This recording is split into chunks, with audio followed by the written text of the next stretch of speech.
ဟုတ်ကဲ့မင်္ဂလာပါခင်ဗျာ D5KG ကနေကြိုဆိုလိုက်ပါတယ် POW Proof of Work ဆိုတာဘာလဲ POS Proof of Stake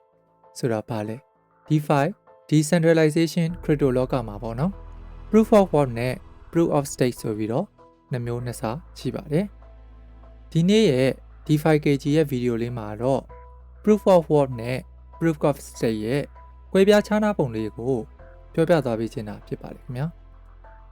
POW Proof of Work ဆိုတာ Crypto ရဲ့မူလအစ Decentralization ကိုယူဆောင်လာပေးတဲ့စနစ်တစ်ခုပဲဖြစ်ပါတယ်အရင်မူလ Bitcoin ရဲ့စနစ်ဆိုလဲမမှားပါဘူးခင်ဗျာအချင်းချုပ်အပြင်ပြောရရင် Proof of Work ဆိုတာပြိုင်ပွဲတစ်ခုပဲဖြစ်ပါတယ်ဥပမာပေးရရင်တော့အပြေးပြိုင်ပွဲတစ်ခုမှာအနိုင်ရသွားရှိတဲ့လူတဦးတည်းကိုသာစုချီးမြှင့်တဲ့စနစ်ဖြစ်ပါတယ်ဒုတိယစုတို့တတိယစုဆိုတာလုံးဝမရှိပါဘူးပြိုင်ပွဲတစ်ပွဲမှာတယောက်ပဲအနိုင်ရရမယ်ဆိုတော့တခြားပြိုင်ပွဲဝင်တွေတခြားမနိုင်လိုက်တဲ့လူတွေကပြိုင်ပွဲပြီးသွားတဲ့အချိန်မှာတော့မောတာပဲဖတ်တင်ခဲ့ပါတယ်အဲ့ဒါလိုပဲပြိုင်ပွဲဝင်တွေကို Proof of Work ရဲ့ miner တွေလို့မြင်အောင်လိုက်ပါခင်ဗျာအဲ့တော့များပြားလာတဲ့ပြိုင်ပွဲဝင်တွေ miner တွေကသူတို့အနိုင်ရအောင်ပြိုင်ဆိုင်ကြရပါတယ်မြန်တစ်ထက်မြန်အောင်လျှက်စစ်မီးတွေနောက်ဆုံးမော်ဆက်တွေ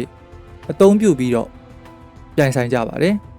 နောက်ဆုံးမှာအနိုင်မရတဲ့အခါမှာတော့ခုနအသုံးပြုခဲ့တဲ့လျှက်စစ်မီးတွေအချိန်တွေကပဲတဲတဲရေသွန်းဖြစ်သွားရပါတယ်သူတို့တွေကအနိုင်ရရှိတဲ့သူသာလျှင် Proof of Work ရဲ့ ledger စာအုပ်ကြီးထဲမှာ block ဆိုတဲ့ block တစ်ခုကိုအသစ်လုပ်ခွင့်ရှိပြီးတော့အဲ့ဒီ block မှာထည့်ခွင့်ရှိတဲ့စုငွေကိုရရှိတာပဲဖြစ်ပါတယ်။တနည်းအားဖြင့်ပြိုင်ပွဲမှာအနိုင်ရရှိတဲ့သူသာလျှင်စုချင်းငွေကိုရရှိပြီးတော့အလုပ်လုပ်ခွင့်ရှိတာဖြစ်ပါတယ်။ Proof of Work ရဲ့အဓိကရည်ရွယ်ချက်ကတော့ Decentralization ဖြစ်ပြီးတော့အားနည်းချက်ကတော့ miner တွေကအပြိုင်ဆိုင်ပြင်းထန်ကြပါတယ်။အဲ့ဒီအတွက် miner တွေရဲ့စွမ်းအင်သုံးစွဲမှုပမာဏဟာတစ်နှစ်ပိုပြီးတော့များပြားလာပါတယ်။လက်ရှိ Proof of Work ကိုအသုံးပြုနေရတော့ Bitcoin blockchain, Litecoin blockchain နဲ့ Dogecoin blockchain တို့ပဲဖြစ်ပါတယ်ခင်ဗျာ။တခြား blockchain တွေလည်းရှိပေမဲ့လက်ရှိကြော်ကြားတာတော့ဒီသုံးခုကိုပဲကျွန်တော်ဥပမာပေးလိုက်ပါတယ်ခင်ဗျာ။ဟုတ်ကဲ့ POS ဆိုတာဘာလဲ။ POS Proof of Stake ဆိုတာ Crypto လောကရဲ့ revolution မှာအချင်းချုပ်အပြင်ပြောရရင်တော့ကုမ္ပဏီတစ်ခုရဲ့အစုရှယ်ယာစနစ်ပဲဖြစ်ပါတယ်။ Proof of Work မှာမျိုးလို့ပြိုင်ဆိုင်မှုအစား Proof of Reserve လို့ခေါ်တဲ့ကိုယ့်ရဲ့ပတ်စံကိုအပေါင်ထားရတဲ့ lock လုပ်ရတဲ့စနစ်ပဲဖြစ်ပါတယ်။ဥပမာအားဖြင့် Ethereum ရဲ့ Proof of Stake ကိုပြောရအောင် Ethereum ရဲ့ validator ဖြစ်ဖို့အတွက်32 ETH 32 Ethereum လိုအပ်ပါတယ်။အခုပေါက်ဈေးနဲ့ဆိုရင်ဒေါ်လာ1 သန်းကျော်ကို lock လုပ်မှ Ethereum blockchain မှာ validator အနေနဲ့လုပ်ခွင့်ရတာပါ။ Proof of Work လိုမှာမျိုးအနိုင်ရရင်အကုန်ယူတဲ့စနစ်မဟုတ်ပဲနဲ့အလှည့်ကျစနစ်ပါကိုလှည့်ကျရင်တေချာလုပ်ပေးလိုက်ရင်အချိန်တန်ရရင်ပတ်စံရှင်းပေးမှာပါမြင်အောင်ပြောရရင်ငွေတိုးချီးထားရတဲ့အတူတူပါပဲဒါမှမဟုတ်ရင်ကုမ္ပဏီဝန်ထမ်းပေါ့နော်အလုပ်လုပ်နေရင်လကုန်ရင်အလားစားရတဲ့ပုံစံမျိုးနဲ့အတူတူပါပဲခင်ဗျာဒါပြင်မဲ့အလုပ်လုပ်ပေးရပါတယ်ဘာလုပ်ပေးရလဲဆိုရင် Proof of Work မှာလို့တော့ပြိုင်ပွဲဝင်ကအနိုင်ရသွားတဲ့အခါမှာledger စာအုပ်ထဲမှာ block အသစ်ကိုမှတ်ရတယ်လို့ပဲ Proof of Stake မှာလည်းအလှည့်ကျလာတဲ့ validator က block အသစ်ကိုမှတ်ပေးရပါတယ်အဆိုပါ validator ကတနည်းမဟုတ်တနည်းနည်းနဲ့မတမာတဲ့နည်းနဲ့ block ကိုပြင်ဖို့စ조사လာပြီဆိုရင်ခုနကအပေါင်ထားတဲ့32 ETH တနည်းအားဖြင့်ဒေါ်လာ1 သန်းကျော်ကိုတန်ငွေအဖြစ် slash လောက်ခံရမှာဖြစ်ပါတယ်လက်ရှိ POS ကိုတွင်နေကြတဲ့အသုံးပြုနေတဲ့ chain တွေကတော့ Ethereum chain, ADA chain နဲ့ Polkadot chain တို့ပဲဖြစ်ပါတယ်တခြား chain တွေလည်းအများကြီးရှိပါတယ် chain တစ်ခုနဲ့တစ်ခုကအနည်းငယ်ကွဲပြားပြင်မဲ့အခြေခံ logic ကတော့အကုန်လုံးကဒီပုံစံပါပဲခင်ဗျာ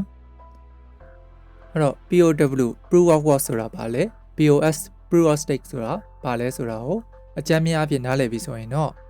POW နဲ့ POS ရဲ့အားသာချက်အားနည်းချက်လေးတွေကိုရှင်းကြည့်လိုက်ရအောင်ပထမတစ်ချက်အနေနဲ့ဘယ်လောက်လုံခြုံလဲပေါ့နော် POW မှာရော POS မှာရောနှစ်ခုလုံးကလုံခြုံပါတယ်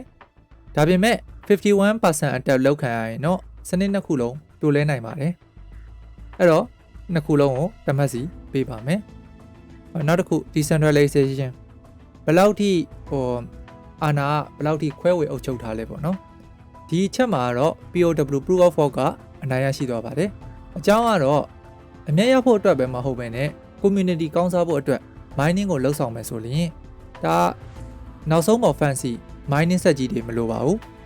ကို့မှာမသုံးတော့တဲ့ PC အစုပ်နဲ့လည်းရပါတယ်ဒါမှမဟုတ် Raspberry Pi ဖြစ်ဖြစ်စက်အသေးသေးလေးနဲ့လည်းblockchain တစ်ခုလုံးကို run ထားလို့ရပါတယ်။ဒီနည်းအားဖြင့်ဘယ်သူမှဆိုပြိုင်ပွဲကိုဝင်ပြိုင်နိုင်တယ်ဆိုတဲ့သဘောပါ။တစ်ဖက်မှာတော့ POS မှာကျတော့ validator ဖြစ်ဖို့အတွက်ပထမဆုံးလိုတာကပတ်စံလိုပါတယ်။ Ethereum chain မှာဆိုရင်32 ETH လိုတယ်လို့မျိုး$1 million ကျော်လိုအပ်ပါတယ်။အဲ့တော့တနည်းအားဖြင့်အာဏာကိုပတ်စံရှိတဲ့သူတွေ founder တွေရဲ့လက်ထဲမှာအများဆုံးမြင်ရမှာဖြစ်ပါတယ်။အဲ့တော့ POS က POW တဲ့ centralize နည်းနည်းဖြစ်တယ်လို့ကျွန်တော်ကခံစားရပါတယ်။အဲ့ဒါကြောင့်ဒီအချက်မှာ decentralization ကို POW ကအနိုင်ရရှိရလို့ကျွန်တော်သတ်မှတ်လိုက်ပါတယ်။အဲ့တော့ POW ကိုသတ်မှတ်ပေးပါမယ်။နောက်တစ်ခု efficiency ဘယ်လောက် efficient ဖြစ်လဲပေါ့နော်။ဒီကတော့ရှင်းပါတယ်။ proof of stake POS ကအနိုင်ရရှိပါတယ်။ proof of work POW မှာဆိုရင်ပြိုင်ပွဲဝင်တွေကအနိုင်ရရှိဖို့အတွက်အသေးအတန်စူးစမ်းကြတယ်။အဲ့လိုမျိုးအသေးအတန်စူးစမ်းတဲ့ရလဒ်အနေနဲ့မလိုအပ်တဲ့စွမ်းအင်ကုန်ဆုံးမှုတွေကအများကြီးလိုက်ပါလာပါတယ်။အဲ့ဒီအားနည်းချက်ကို POS ကကောင်းကောင်းကြီးပြင်ဆင်လိုက်ပါတယ်။ Ethereum chain မှာဆိုရင် POW ကနေ POS ကိုပြောင်းလိုက်တာစွမ်းအင်သုံးစွဲမှုပမာဏ69%ကိုလျော့ကျသွားတာဖြစ်ပါတယ်။အဲ့ဒါကြောင့်ဒီပြိုင်ပွဲမှာ POS ကိုတတ်မှတ်ပေးပါမယ်။နောက်ဆုံး value တန်ဖိုးပေါ့နော်။နှစ်ခုမှာဘယ်ဥစ္စာပို့ပြီးတန်ဖိုးရှိတယ်လဲပေါ့။ဒီဥစ္စာကတော့ကိုမေးရမယ်မေးခွန်းလို့ကျွန်တော်ကတော့မြင်ပါတယ်။နှစ်ဖက်စလုံးကိုတမတ်စီပေးပါမယ်။အကြောင်းကတော့ POW ကသူ့ရဲ့တန်ဖိုးကိုဘာနဲ့သတ်မှတ်လဲဆိုတော့ decentralization အာဏာခွဲဝေအုပ်ချုပ်မှုနဲ့ energy စွမ်းအင် time အချိန်ဘလောက်အချိန်နေဘလောက် energy တွေကိုဒီ proof of work မှာအသုံးပြုပါတယ်ဆိုပြီးတော့အချိုးချပြီးတော့တန်ဖိုးကိုသတ်မှတ်တာဖြစ်ပါတယ်။တနည်းအားဖြင့် mine to work အတွက်စွမ်းအင်နေအချိန်နေသုံးလေလေ proof of work ကိုအသုံးပြုတဲ့ coin တန်ဖိုးရှိလေလေဖြစ်ပါတယ်။အဲဒါကြောင့် Bitcoin တဖြည်းဖြည်းနဲ့တန်ဖိုးတက်လာတာဖြစ်ပါတယ်။တစ်ဖက်မှာ POS ကကြတော့သူ့ရဲ့တန်ဖိုးကိုဘာနဲ့သတ်မှတ်လဲဆိုတော့ innovation တီထွင်ဖန်တီးမှု future အနာဂတ်တို့ convenience အဆင်ပြေချောမွေ့မှုတွေနဲ့အချိုးချထားပါတယ်ဘယ်လိုပြောချင်တာလဲဆိုတော့ तू ကပို့ပြီးတော့သုံးရလွယ်ကူမယ်လူသားတွေကိုပို့ပြီးတော့အကျိုးဖြစ်ထွန်းအောင်လုပ်ပေးမယ်ပို့ပြီးတော့အသစ်တွေကိုဖန်တီးပေးနိုင်မယ်အဲ့လိုမျိုးတွေလုံးနေတဲ့၍သူ့ရဲ့တန်ဖိုးကတဖြည်းဖြည်းတက်လာမှာဖြစ်ပါတယ်ဟုတ်ကဲ့ဒီဗီဒီယိုလေးမှာတော့ proof of stake POS နဲ့ proof of work POW ကိုအကြမ်းမြင်လေးရှင်းပြသွားပေးတာဖြစ်ပါတယ်ပရိသတ်ကြီးရောဘယ်ဥစ္စာပို့ပြီးတော့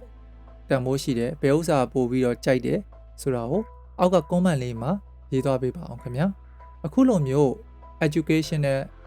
ပညာပေးဗီဒီယိုလေးနဲ့ပတ်သက်ပြီးတော့တင်ပေးခြင်းနဲ့ဖြစ်တဲ့အတွက်ကျွန်တော်တို့ဗီဒီယိုကြိုက်ရင် like and subscribe လုပ်ပေးဖို့လည်းမမေ့ပါနဲ့ခင်ဗျာအဆုံးထိကြည့်ရှုပေးတဲ့အတွက်ကျေးဇူးအရန်တင်ပါတယ်ခင်ဗျာ